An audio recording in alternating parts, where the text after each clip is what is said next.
Right, so you might be surprised to see me adding painting and gardening videos on my channel again, because I was going to split them, but to be honest, it just made it too complicated for me. Chopping and changing, setting up a new, logo channel, blah, blah, blah, trying to drive the traffic to two different channels. All that happened was I ended up stop posting on either channel. So I thought, okay, right, well, the algorithms are just going to have to deal with it. I'm going to do my gardening, my flowers and my painting on the same channel because they're related anyway. And if the algorithms slow down the growth of my channel, well, so be it, because there was nothing slowing it down more than me not posting at all. So here I am. I'm going to post probably one painting video, maybe 2 a week, and 2 gardening videos or thereabouts. So this one is just a quick exercise to get me back in the zone. The other problem I had was that my my equipment, my devices, I'm always having so many problems with them.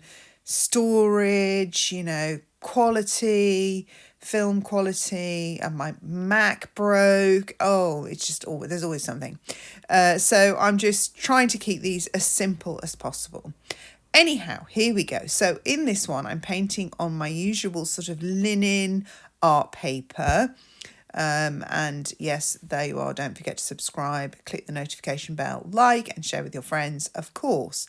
I'm just painting. I'm using oil paint, which at the moment is just loosened with refined linseed oil. I'm going to link all my products below in the description if you want to, if you're thinking about starting painting, or maybe you're already painting but you want to experiment with these different colours. So I'm mainly using the burnt umber here, burnt sienna, watered down with linseed oil.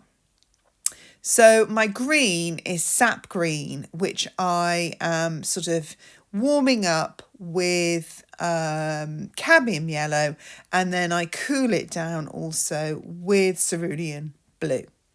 The photo on the right, by the way, I must just mention this, is not exactly what I was painting, because I didn't actually take the photograph when I was painting it. I was actually painting from life. And then I thought, for the video purposes, I'd better show you what I was painting, of course, because you cannot come into my living room and see the life. And by the time I went to photograph it, it was later in the evening. It was darker, so I had to use fake lights, and I had to light it sort of artificially rather.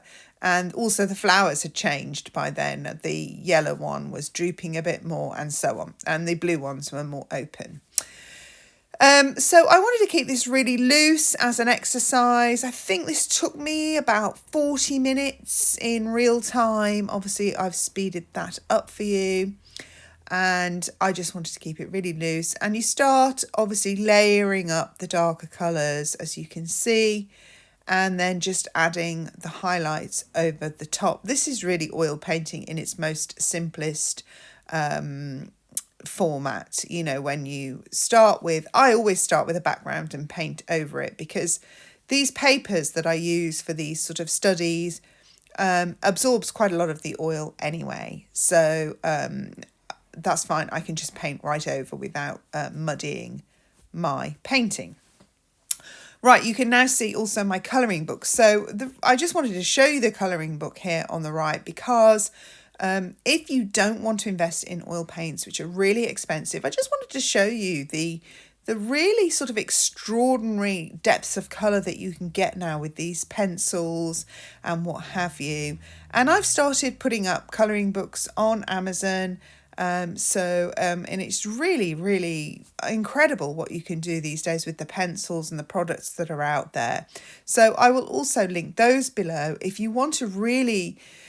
I think the thing about the colouring books is you can still get the depth, the value, the darks, the lights, and the real rich colours, which I didn't think you could. But having experimented now with those pencils in particular, and I've seen so many more products since, I thought, what an excellent way for people to get to grips with art, because art, whatever your medium, whether it be colouring pencils, oil paint, watercolour, the same principles still apply, which is the value range for me is one of the most important.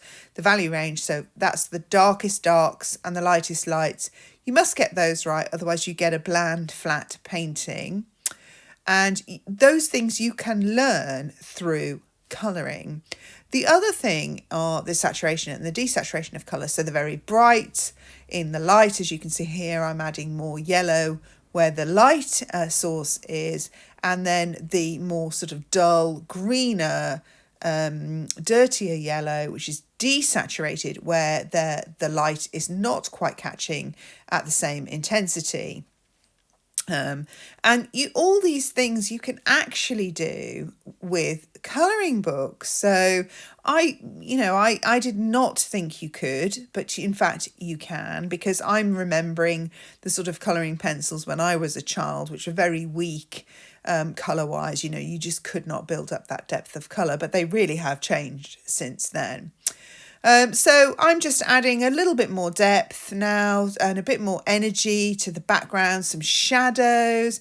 I wanted a bit more energy in the front. Obviously, I'm not painting exactly what I'm seeing in the photograph. I didn't like the grey backgrounds particularly. I did want to go with a more warm background. But actually that photograph is so attractive, taking it in the dark with the more striking light source, creating those darker shadows. I may actually paint this again with those shadows because I can paint it to look almost like a completely different painting. Anyhow, there you are. That's my first one. I've got a few more videos to add, but I do have these technical problems like with the light. You can see it's not such a great light. I haven't lit the picture up very well. But anyway, I hope it helped. Anyway, I'm going to be doing more. So don't forget to subscribe or stay subscribed if you are my art subscribers. And I'll see you again soon. Thanks for watching. Bye.